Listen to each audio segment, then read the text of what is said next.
بدناهم على حوش عربي الله يجزيهم خير.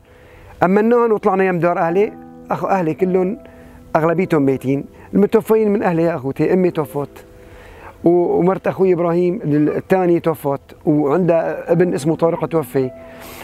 لا حول ولا قوه الا بالله. اخوي طارق توفي ومرته وعد مبارك العلي توفت، وعنده 6 اولاد توفوا، وعنده بنتين بالعنايه المشدده في منطقه الباب حاليا في المشفى.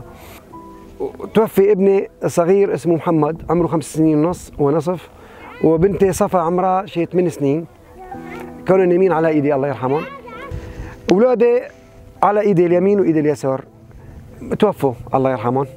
وفي عندي بنت وولد لساتهم عايشين على قيد الحياه اصابات. وصلنا على دار اهلي، لقينا الدار كلها مهدوده، كمان مؤلفه من 3 طوابق. دار اهلي ساكن فيها اخوي ابراهيم الله يرحمه، وساكن فيها اخوي طارق واسرته، وساكني والدتي، وساكن جميع افراد اسرتي. صرت اصرخ يا اخوي ابراهيم، قال لي يا اخوي معك، هو كان تحت الانقاض. ايدي مكسوره. صرت الحمد لله رب العالمين اعطاني الله عزم في هيك سيخ حديد مكسور من اثر الرديم. صرت انكش هيك على اخوي ولحالي بمفردي ما مع حدا. ضليت انكش، قل له كبر يكبر اخوي، عم موجب الصوت انا اعرف وين البعد المسافه بيني وبينه. ضليت اخر شيء فت بسرداب تحت الصبي، ضليت فوت شغله 1.5 متر تقريبا، ما شفت حالي اللي مسكته من راسه. فتحت الراس نظامي، عايش نظامي، صار يحدثني نظامي وحدثني نظامي الامور.